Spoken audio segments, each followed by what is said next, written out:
Hola, estas son tus noticias confiables para el día de hoy 7 de febrero de 2024. Recuerda suscribirte a este canal y darle un me gusta para poder llegar a más personas. Hoy en la primera noticia voy a hablarte del fallecimiento del expresidente de Chile, Sebastián Piñera, en un trágico accidente de helicóptero en la región de Los Ríos, que ha conmocionado al país y ha generado una profunda tristeza en la sociedad chilena. Piñera, quien se encontraba de vacaciones en el lugar, tenía una residencia en la zona de Bahía Coique del lago Ronco y solía utilizar su helicóptero particular para desplazarse, mostrando una afición por pilotarlo personalmente. Sin embargo, este martes, el helicóptero en el que viajaba junto con otras 3 personas se precipitó sobre el lago en medio de condiciones climáticas desfavorables, con lluvia y poca visibilidad, lo que pudo haber contribuido al accidente. La noticia del fallecimiento de Piñera fue confirmada inicialmente por su oficina y posteriormente por la ministra del Interior, Carolina Toja, quien expresó las condolencias del gobierno y anunció que el expresidente de Chile recibiría un funeral de Estado.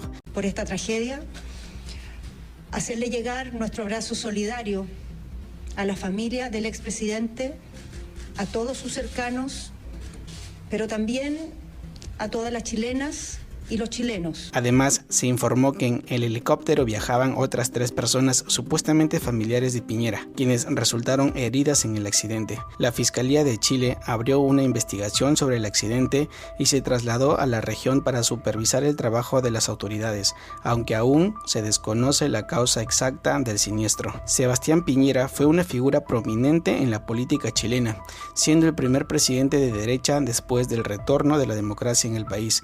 Su mandato estuvo marcado por diversos eventos, incluido el exitoso rescate de los 33 mineros atrapados en el 2010 y en el estallido social de 2019, que llevó a manifestaciones masivas en todo Chile. Sin embargo, también enfrentó críticas por su pasado empresarial y por el manejo de crisis como la pandemia de COVID-19 durante su segundo mandato.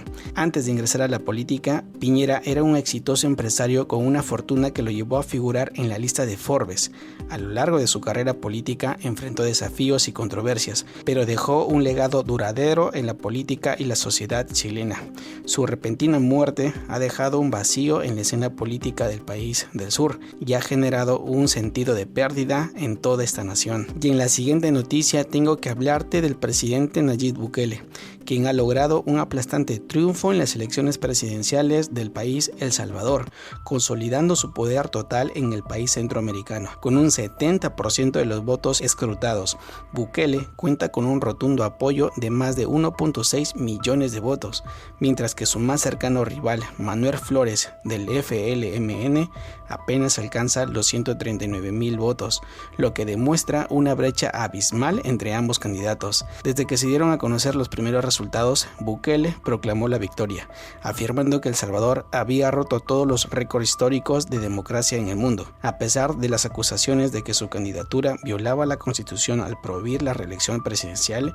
Bukele aseguró haber ganado las elecciones con más del 85% de los votos y anunció que su partido, Nuevas Ideas, también había ganado la Asamblea Legislativa con una mayoría abrumadora. Este resultado posiciona ahora a Nayib Bukele para gobernar el país por un segundo mandato consecutivo, desafiando las restricciones constitucionales que prohíben la reelección inmediata.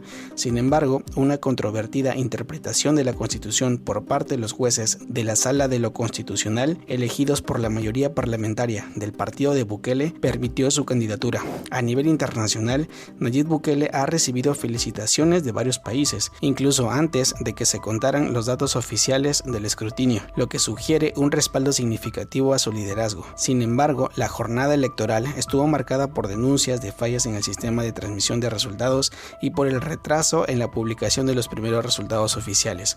Uno de los principales logros de Nayib Bukele durante su primer mandato fue la reducción de los niveles de violencia en El Salvador y a mínimos históricos, lo que contribuyó a gran medida a su popularidad. Su estrategia de guerra contra las pandillas y el régimen de excepción implementado en el país han generado críticas y acusaciones de abusos contra los derechos humanos.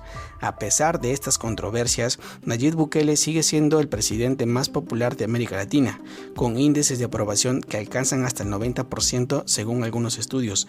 Su imagen de líder fuerte y decidido ha resonado entre la población salvadoreña, que valora la seguridad que ha proporcionado su gobierno. En cuanto a la oposición, se encuentra en una situación sumamente debilitada y sin opciones de hacerle frente a Bukele. Los partidos tradicionales han quedado rezagados frente al arrasador respaldo al presidente, y la falta de unidad y recursos ha limitado su capacidad para competir de manera efectiva en las elecciones de El Salvador. Y en la siguiente noticia vamos a regresar nuevamente a Chile porque te tengo que hablar sobre el incendio ocurrido en estos últimos días y qué se sabe de todo esto. El devastador incendio que arrasó vastas zonas de las comunas chilenas de Viña del Mar, Quilpué, Villa Alemana y Limache ha dejado un saldo trágico. 131 muertos, más de 15,000 casas destruidas y miles de damnificados que lo perdieron todo. Este desastre natural ha llevado al incendio a ocupar el segundo lugar en el mundo en cuanto a la cantidad de víctimas fatales de lo que va del siglo, solo superado por el incendio que afectó a Australia en el 2009, donde fallecieron 173 personas. Este desastre se ha convertido en uno de los más mortíferos de Chile y el mundo, registrando cifras desgarradoras de pérdidas humanas y materiales. El incendio en Chile se suma a una lista de tragedias similares que han marcado todo el siglo XIX en diferentes partes del mundo. En el caso de Australia, el incendio ocurrió el 7 de febrero de 2009, conocido como el Sábado Negro. Arrasó con más de 100 millones de hectáreas y causó la muerte de miles de personas y animales. Este desastre sigue siendo recordado como uno de los más catastróficos en la historia del país. Otros incendios forestales que han dejado una huella de destrucción y tragedia en diferentes partes del mundo incluyen el ocurrido en Grecia en julio de 2018, donde murieron 103 personas, y los incendios en Hawái de 2021, que dejaron 100 víctimas. Ante la magnitud de la tragedia en Chile, el gobierno ha anunciado medidas de ayuda para las personas afectadas. Entre ellas se encuentra el bono de recuperación, que se comenzará a pagar desde el 9 de febrero, con montos que varían dependiendo del grado de afectación de las víctimas. Además, se ha anunciado el bono de acogida para quienes perdieron su vivienda y necesitan ser acogidos en otra, así como el bolsillo electrónico de emergencia para la compra de materiales de reconstrucción de viviendas afectadas. Estas medidas buscan brindar apoyo y alivio a las personas que han perdido sus hogares y seres queridos en esta tragedia sin precedentes en Chile, pero también ponen de manifiesto la urgencia de abordar los desafíos relacionados con la prevención y la gestión de desastres naturales en el país y el mundo. Y en esta siguiente noticia tenemos que hablar sobre lo que viene ocurriendo en Lima, y es que aparentemente se van a habilitar y mejorar las cárceles en el Perú. Te cuento qué viene pasando.